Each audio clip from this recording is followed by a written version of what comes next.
Hey, Greg here, founder of www.wrestling-divas.webs.com, your source for highlighting the most beautiful and deadly entertainers in professional wrestling. Thanks, everyone, for tuning in via blogtalkradio.com for my next exclusive interview. And, of course, you can view this interview also on YouTube. Joining me right now is professional wrestler and singer. Although still young in a professional wrestling career, she has made quite the name for herself on the independent scene. She is also a full-time college student with a minor in theater. So I'd like to welcome my next special guest, the extremely talented and naturally gorgeous Scarlett Bordeaux. Hi, Scarlett. How are you? Very good. How are you today? I'm very good. Thanks for joining me. Well, thank you for having me. Well, the first thing that I would like to speak about before we go over the logistics of your career is that you are a finalist for the Loop Rock Radio Girl competition, and I totally butchered the name of that contest, but it seems like quite the competitive competition, and I heard the winner gets a contract with the company in some way. So would you please go over the ins and outs of that competition and how you would like to grow if this opportunity is given to you? Well, basically, it's a Chicago classic rock radio station, and the winner, or the competition itself, is to be the spokesgirl. So you're the face of it. You go to all the promotions and parties. I mean, it's supposed to be a really fun job, and the winner actually gets a $75,000 contract. So I'm competing against 29 other girls for this position. Wow. I just heard that number for the contract value, and it must be so amazing to be a part of that competition. I heard that you were actually featured on news stations about this competition. So how can us fans get involved and vote, or if we can get involved, how can we? Well, I was actually funny that you mentioned that. I was just filming a video specifically for that to put up tomorrow. But voting begins tomorrow, Monday through Friday, October 8th through the 12th, 10 a.m., and you can either text it. You can either text my name, Scarlett, Scarlett, so 2 T's, to the number 312979. That is the easiest way. You can do it once a day, Monday through Friday. Friday at noon, the contest closes for the first round. They're going to take half the girls out. So the ones with the most votes in the top 16, those are the ones who advance to the next round. Near the end of the competition, it will be based on judging from, I'm pretty sure, staff from the radio station. But for this half, it's all voting. Or you can go online to the Loop's website, but you have to register first to do that, which is free.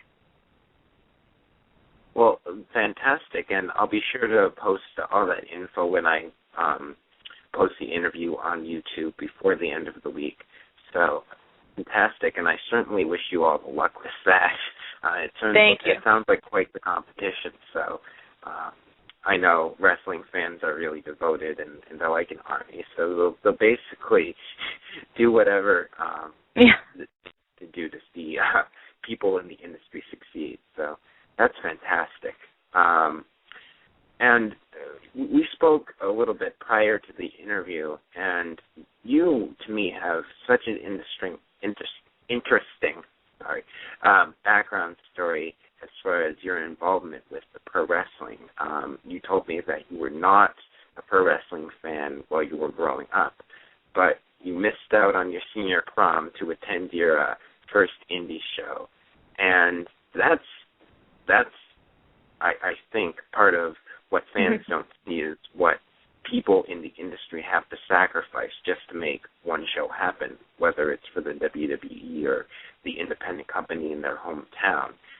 So going into it for your first time, where did that passion for the industry stem from? Where did you say to yourself in your life that you wanted to be a pro wrestler?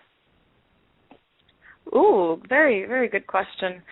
It took, for a while, even when I was starting to go to my first wrestling shows, I was a musical theater major going to college, and that was around the same time. So I was still very devoted to singing and acting, and I was worried about getting too involved with wrestling. I thought, hey, how could I sing in Les Miserables if I have a black eye? I mean, I was very worried being too involved in it.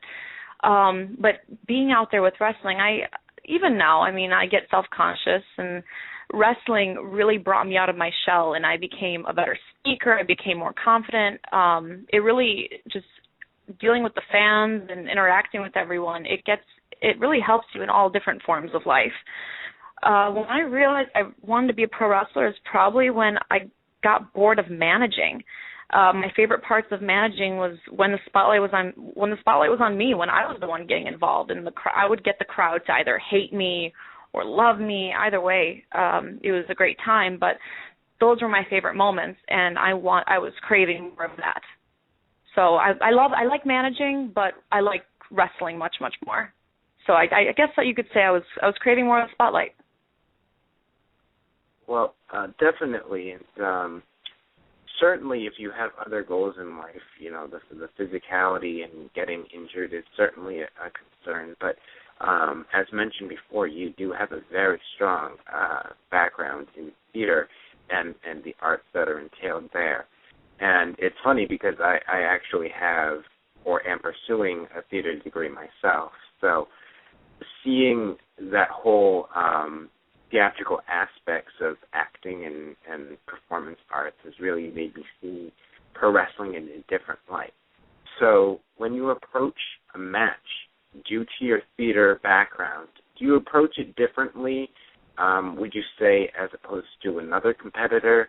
How do you choose to bring this character to life, now knowing what you know with everything that you've done outside of wrestling and instead inside a playhouse for a theater production? Well, although coming from a theater background into wrestling does have its advantages, even now I have a very, very tough time adapting. Even as a kid, if you watch it, there's things you learn, and there's still moves that very basic moves that I'm still being taught. And while even some 8-year-olds will know the names of these moves, I won't, and I have to learn from the bottom up. I have to be taught everything. So I do have to learn at a much slower pace than a lot of people do, but it does take a lot more work. Theater, though, coming to my character, even when I was younger, I was always placed as kind of the villain, in a way, the sexy villain, the femme fatale, if you will.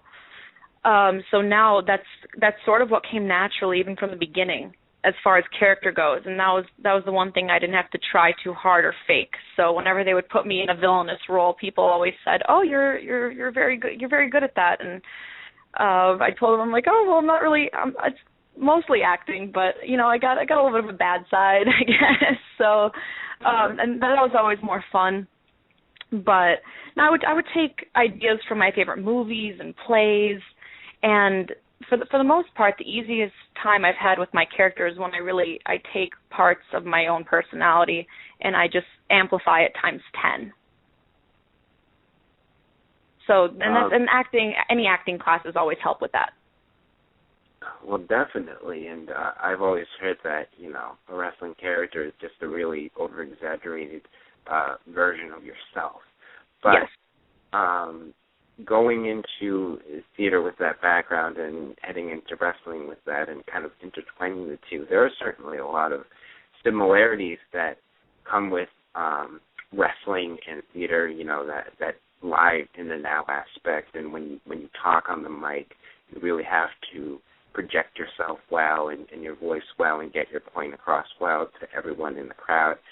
But how do you separate heading into let's say a play as opposed to heading into a wrestling match? Where do you draw that fine line?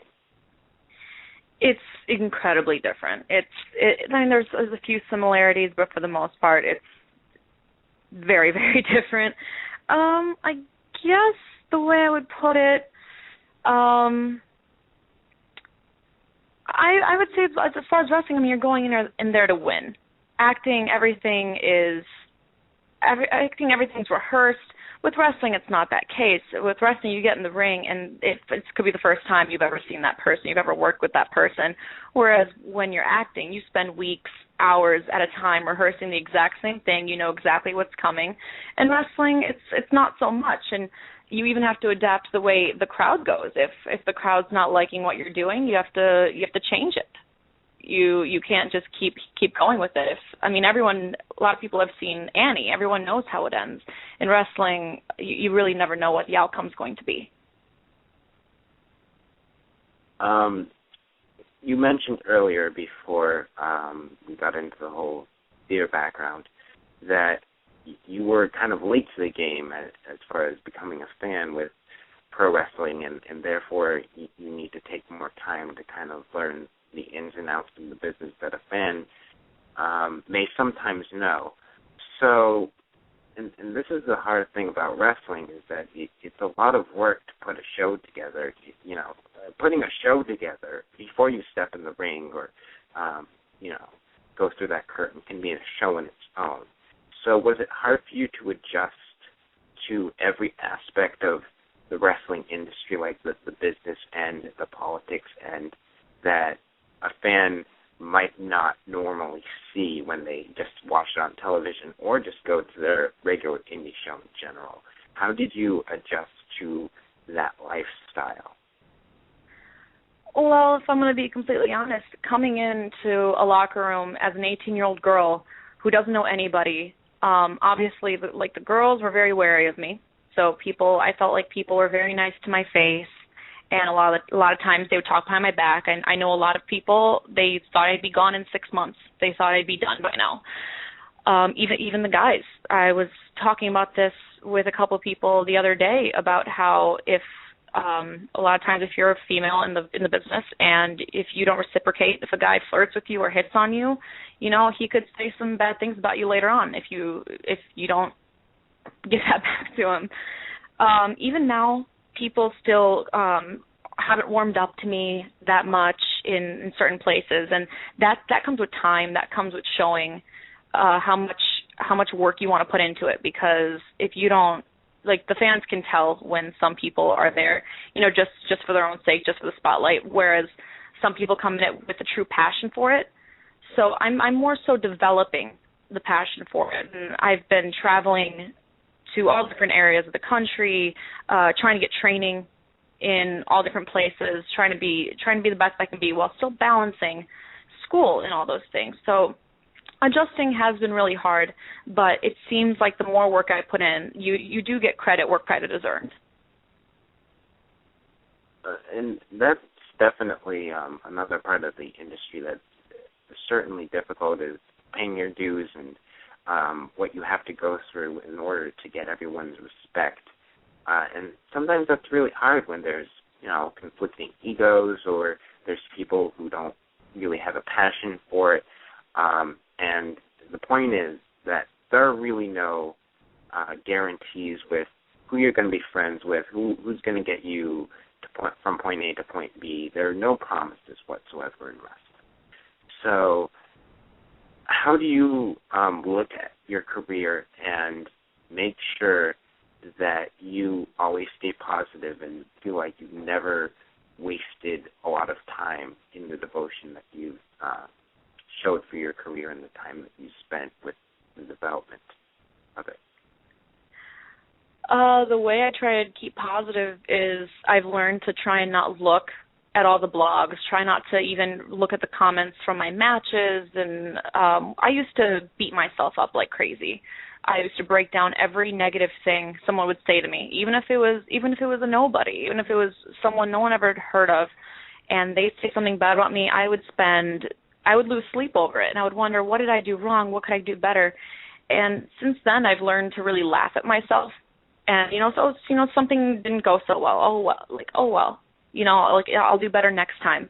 And having good friends, people you can trust around you, whether it's family or even having friends outside of wrestling, because obviously wrestling, those are people you work with. And if you're around them all the time, You can get sick of each other. You argue. It's like a family. It's like a lot of people call each other. It's a wrestling family. So you need for me, I do have the school in acting. So sometimes when things get hard with wrestling and I get frustrated, I focus a little bit on my other activities, stay busy, and then come back to it. So I try not to dwell on the negatives as much as I used to. And that way, because, overthinking it really gets to you. After a while, if you focus on all these things people say and little mistakes you make, like, this move looked terrible when I did it. Next time you learn, you have to learn from your mistakes. And I'm starting to learn how to do that. And a lot of that also comes from Darren Corbin, my boyfriend. He's very positive, and he always keeps my spirits high. Now, just from the people that I've interviewed, some have differing opinions on how they should approach their matches in terms of when it's over. Some don't even look back and just move forward and feel like if they did look back, they nitpick themselves to death. And others really do look back and try to dissect what they've done wrong so that they're really conscious and try to improve that way. Do you have an approach as far as your progression goes, not only with your career but with your character growth and with your moveset growth in wrestling? I watch every promo I do, every match, several times. And if there's something I don't like about it, I'll always go to someone I'm very close to. I'll have them watch it as well and have them give me their feedback. Someone I trust, and also someone that I know is not going to sugarcoat it, but also someone who's not going to try and pick out every bad thing about it. And normally that's comforting. But as far as learning from my matches and coming away from it, you do have to watch it. But I know how much I have to get better. And at this point, every mistake I make is something I can learn from, being my first year in wrestling. And, just definitely have to take everything I do, but not let it get my spirits down. It certainly sounds like you're around a lot of people who know your best interests and will really help you get to where you want to go and treat you well. And part of the aspect of training and finding the right person is that you have to trust that person in every aspect of your career and who you choose to be by your side. It's really all about trust, not only in the ring, but with career moves and certain ways to handle your public image. The people you get advice from really, really count a lot. So not knowing the kind of protocol, I guess you would call it, to find a person like that, seeing as that, you didn't watch wrestling when you were a kid, you may not have done as much internet research as some of the others looking to get in the business. Was that difficult to put all your trust into the people that you put trust into? I'm a very trusting person. I probably should be, but when I meet people, I give them 100% of my trust until they prove otherwise. That's just how I've always been. At first, some people would even tell me, they're like, oh, when I speak to you, I feel like I have to really, really dumb it down. And the first person who really explained wrestling to me in a way that just clicked was probably Mike Quackenbush. When we were talking about wrestling, and I would describe to him my theater background, and he called it Act 1, Act 2, Act 3, and he would reword it like that, and instantly I'm like, oh my gosh, this makes so much more sense. And he's like this, it's just ways of wording it. And you also have to learn not to tell everyone your problems. Not everyone that smiles at you is your friend, which I've had to learn as well. I'm not at that point where I'm jaded and I don't trust anybody anymore. But I've also become very picky, and I've learned who the people who are going to help me, even if they give me a hard time a little bit. I know it's just because they're joking around. But I've been around really great people, even traveling with, and they've opened up to me. And after some time of even learning how I learn, which isn't the same as certain people who have watched wrestling since they were kids, it's become easier for them to know how to explain things to me. Now, going into the more in-ring action and how you choose to wrestle, a lot of wrestling, and I understand that you're still young in your career, so you're still really developing your understanding of this, but a lot of what goes into a wrestling match is the in-ring psychology and how you choose to display your character and the motivations of your character and how to get involved with the fans and really get into their heads. So as far as when you tell a story in the ring or when you want to show a certain aspect of your character that you think is unique, how do you approach all of that prior to a match?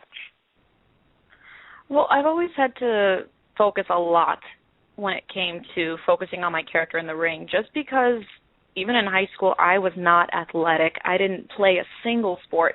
I was in choir and German club and pretty much everything but sports. I was the person that in gym class, if you would toss me a football and I caught it, everyone would stop in their tracks and be like, oh, dear Lord. I had no hand-eye coordination. So at first, that was another reason I wasn't sure about wrestling, because I wasn't that athletic.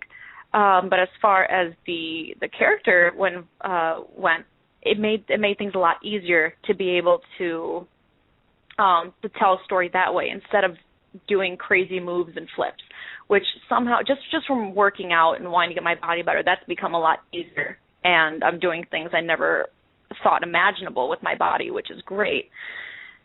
Well, when I get in the ring, as far as showing my character, I always focus. I prefer to have the audience have fun. I know some people are very technical, or they have a lot of great aerial work. That's what I've been trying to do, a little bit of everything, but I've been trying to keep it fun. Some girls, they wrestle like guys, which I wish I could do, but right now I'm still very girly. I'm new. I try and keep it really fun and just stuff that'll make the audience laugh, or stuff like that.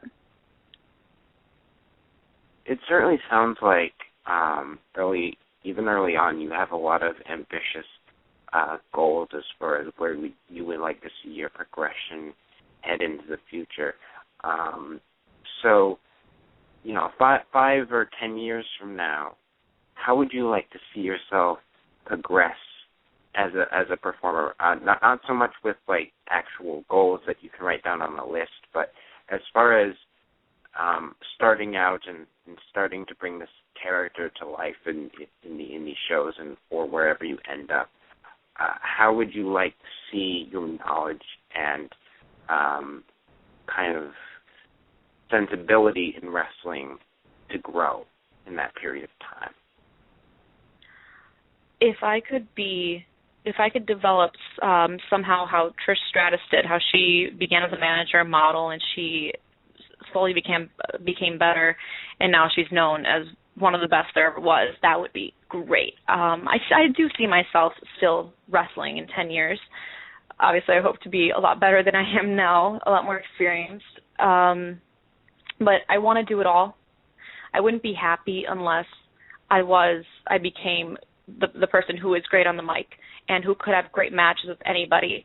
And until I get to that point, I definitely won't be satisfied with myself. And I'm always going to be the type of person that is going to set a goal, and after I achieve that goal, I'm going to keep going. So right now, it's just more of really understanding ring psychology and starting to get the audience to understand, to learn how to really tell a good story. That's kind of at the level I'm at. And in 10 years, it's very possible. I'd like to be wrestling on TV. I'd like to be traveling worldwide and meeting tons of different people and still having my friends and family very close to me. I have big dreams. I'm always reaching for the sky as far as what I want.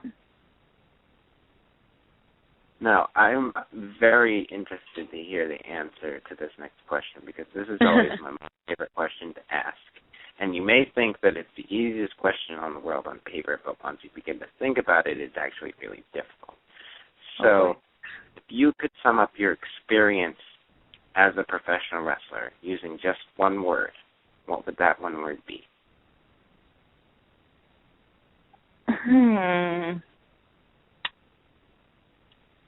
Wow. That's something I'm going to walk away from this and really have to ponder. God, I'm going to choose this word, and it's going to come out sound really weird. Maybe growth. Growth as a person. I know, right? I'm like, I don't know if there's any other word I could use. That is one of the most interesting answers I have ever heard to that question. I've asked that question probably 40 times. So I'm definitely going to remember this interview just off of that one aspect. So I felt like comparing like how I felt when I was just starting, and like I know I'm still young. I'm 21 years old, but I feel like I've grown so much, and like I was a little kid. I've grown emotionally, physically. My body has changed, and like the way I think and the things I want, and just I just feel like I've grown as a person. And I'm gonna think of something so much better as soon as I get off the phone. Well, we are running out of time, but before we go, how can fans and possible job inquiries get in contact with you about working a wrestling show or maybe something outside of wrestling? How can they do that? The best way to get at me is through my Facebook. If you go to Scarlett Bordeaux, that's Scarlett with 2 T's, and go on my Facebook and send me a message first before a friend request. I usually add anybody who has 5 or more mutual friends, so that way I know you're wrestling involved. So I'll add you automatically if we have 5 or more mutual friends. Or, of course, you can follow me on Twitter, message me that way. My Twitter is lady_Scarlett13. But yeah, I'm always looking forward to new photo shoots or new wrestling bookings, any sort of travel. So I'm pretty easy to reach, and I'll respond pretty quickly. Well, thank you so much for your time, Scarlett, and it certainly seems like you've definitely learned a lot in the time that you've been in wrestling, and I see nothing but a big, good, long, shiny career for you. So definitely please keep at it, because I think you have a lot of potential, and you certainly have a look to get to a big company, and I can certainly see that in the future.